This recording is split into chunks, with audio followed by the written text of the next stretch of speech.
Hello friends, मैं अनूप कुमार इस YouTube channel कानून मित्र में आपका स्वागत करता हूं। आज हम आईपीसी के इंट्रोडक्टरी पार्ट की शुरुआत चैप्टर 1 से करेंगे। मैं अपने चैनल में सिर्फ वैसे चैप्टर्स या सेक्शन के बारे में बात करूंगा जो जनरल कॉम्पिटिटिव एग्जाम्स में पूछे जाते हैं या जिसे जानना ज़रूरी है। तो आइए स्टार्ट करते हैं द इंडियन पिनल कोड 1860। एक लेमैन के लिए इंडियन पेनल कोड का क्या मतलब है, आइए जानते हैं। इंडिया मतलब भारत के क्षेत्राधिकार वाला भाग। पिनल कानून द्वारा दी जाने वाली सजा या दंड, और कोड एक विशेष क्षेत्र के लिए कानून। इन तीनों को मिला के कह सकते हैं कि भारतीय दंड संहिता भारत के अपराधियों को सजा देने के लिए एक कानूनी व्यवस्था है। अब हम आईपीसी की चैप्टर 1 की शुरुआत करते हैं, पर शुरुआत करने से पहले मैं बताना चाहता हूं कि जिस प्रकार लकड़ियों का एक बंडल को तोड़ना बहुत ही मुश्किल होता है, परंतु जब उसे अलग अलग कर दिया जाता है तो उसे तोड़ना आसान हो जाता है, उसी प्रकार हम चैप्टर्स और सेक्शंस को आसान बनाने के लिए उसे तोड़ेंगे। तो आइए हम इसकी शुरुआत चैप्टर 1 इंट्रोडक्शन से करते हैं, जिसमें सेक्शन 1 से 5 तक को रखा गया है। चैप्टर 1 को हम 3 भागों में बांट सकते हैं। पहला टाइटल एंड एक्सटेंट, जो कि लगभग सभी एक्ट्स में सेक्शन 1 में ही रहता है। दूसरा टेरिटरी, जिसमें हम सेक्शन 2 से सेक्शन 4 तक को रखेंगे।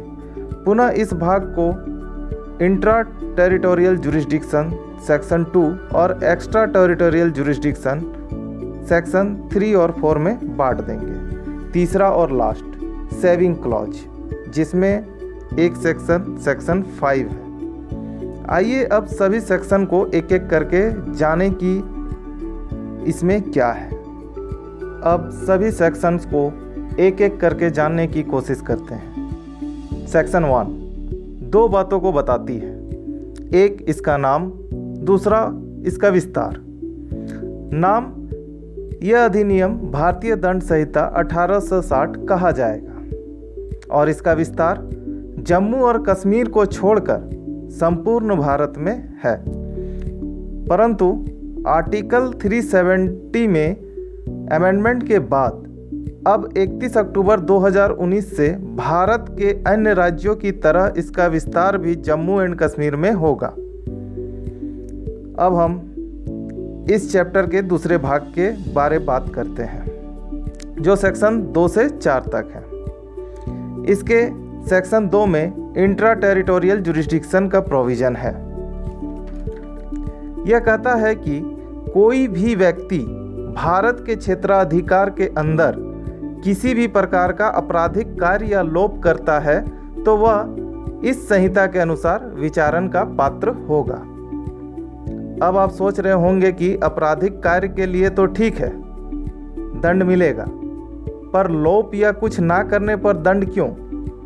तो ऐसा है कि जहाँ पर हमें कुछ करना या बोलना कर्तव्य है, वहाँ हम कुछ ना करें या शांत रह जाते हैं तो वैसा लोप अपराध की श्रेणी में आता है। इस सेक्शन में कुछ महत्वपूर्ण शब्द हैं, जैसे एवरी पर्सन। एवरी पर्सन में इंडियन सिटीजन के साथ साथ फॉरेनर भी आते हैं, और यह section rank, status, caste, colour आदि पर भेदभाव नहीं करता।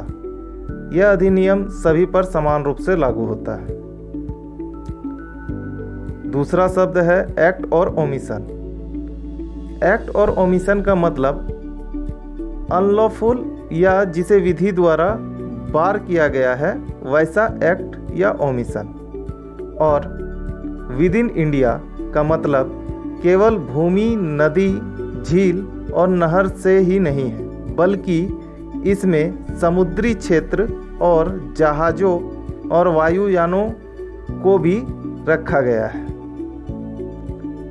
इस सेक्शन से रिलेटेड एक बहुत ही महत्वपूर्ण case Mubarak Ali Ahmad versus state of Bombay 1957 AIR 857 है, जिसमें एक पाकिस्तानी नागरिक ने गलत प्रतिनिधित्व द्वारा वादी से 5 लाख से अधिक रुपये ले लिया। कराची से भारत चावल भेजने के लिए, परंतु उसने चावल नहीं भेजा। आरोपी को इंग्लैंड में गिरफ्तार किया गया और भारत में इसके विरुद्ध वाद चलाया गया। पाकिस्तानी नागरिक ने कहा कि भारत में उसके विरुद्ध वाद नहीं चलाया जा सकता है क्योंकि उसने यहाँ कोई अपराध नहीं किया।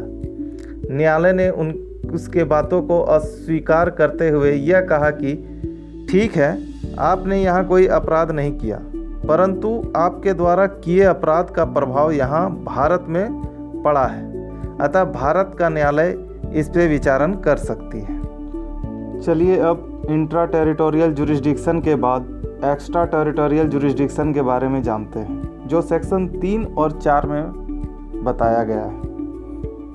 सेक्शन 3 के अनुसार कोई व्यक्ति यानी कि इंडियन सिटीजन जिसने भारत के बाहर कोई अपराध किया है तो उसका भी विचारण आईपीसी के तहत भारत में किया जाएगा और माना जाएगा कि उसने वह अपराध भारत के अंदर ही किया है। इसके बाद सेक्शन 4 जो सेक्शन 3 का ही विस्तारित रूप है, जिसमें कुछ प्रोविजंस दिए गए हैं जो बताता है कि पहला, भारत के नागरिक द्वारा भारत के बाहर अपराध किया जाता है, या दूसरा, भारत में रजिस्टर्ड पोत या विमान चाहे वो दुनिया के किसी भी भाग में हो, उसमें कोई अपराध किसी भी व्यक्ति द्वारा जिसमें फॉरेनर भी इंक्लूड है, या तीसरा, किसी भी व्यक्ति द्वारा किसी भी स्थान से भारत में स्थित कंप्यूटर रिसोर्स को हैक करता है, तो इस प्रकार के स्थिति में आईपीसी के उपबंध लागू होंगे। अब आते हैं हम लोग इस चैप्टर के अंतिम भाग यानी कि सेविंग क्लॉज में, जिसमें सिर्फ एक सेक्शन 5 है जो बताता है कि यह अधिनियम भारत के किसी भी स्पेशल लॉ या लोकल लॉ में अपना प्रभाव नहीं डालेगा। यहाँ स्पेशल लॉ का मतलब अगर किसी पार्टिकुलर सब्जेक्ट में लॉ बना हुआ है तो वह स्पेशल लॉ की श्रेणी में आएगा, जैसे कंटेम्प्ट ऑफ कोर्ट।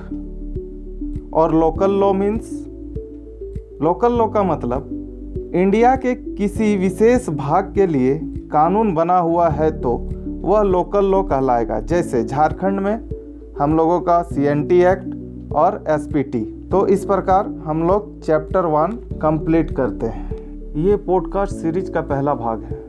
ऐसे ही पॉडकास्ट सीरीज के कई भाग आएंगे जिसमें मैं आईपीसी के इंट्रोडक्टरी पार्ट के सभी चैप्टर्स को सरल तरीके से बताऊंगा। तो आने वाले सीरीज के लिए अगर आप नए हैं तो सबसे पहले हमारे चैनल को सब्सक्राइब कर लें ताकि सभी नोटिफिकेशन आपको बिल्कुल टाइम पे मिल जाए। Thank you.